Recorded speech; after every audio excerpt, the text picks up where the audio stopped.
Un territorio coneglianese, definito così anche il progetto perché riguarda 12 comuni, rispetto al quale Conegliano è comune storico capofila, un territorio di circa 100.000 abitanti, che ha negli anni deciso di affrontare con un metodo partecipativo la questione giovanile, non definendola un problema, ma definendola un bisogno che una comunità esprime. I bisogni monitorati sono legati soprattutto agli adolescenti delle scuole superiori e ai giovani che si affacciano al mondo del lavoro o a quello universitario. Le politiche giovanili coneglianesi hanno comunque a che fare con tutti i cicli di vita dei ragazzi. Ci troviamo di fronte a politiche di sviluppo dove l'intenzionalità educativa è molto forte, non si ferma solo all'organizzazione del tempo libero. Un esempio concreto è il recupero delle sospensioni scolastiche che viene affiancato a un impegno di servizio sociale. Si tratta di un metodo alternativo per recuperare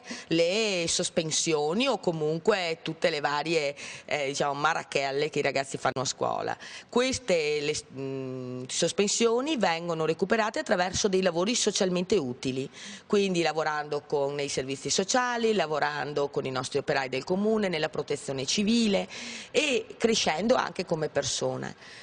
Questo è estremamente importante perché abbiamo visto dei risultati proprio concreti. Si ascoltano molto le richieste dei giovani in un continuo scambio di idee e dialogo aperto. Ciò che emerge è il desiderio di sentirsi responsabili e la voglia di confronto. Essere considerati responsabili e quindi, come dire, smarcarsi da tutta una serie di stereotipi che spesso, no, connotano i giovani, i quali chiedono di avere comunque di fronte degli adulti credibili a partire dai genitori, ma anche nell'ambito sportivo, ma anche nell'ambito scolastico.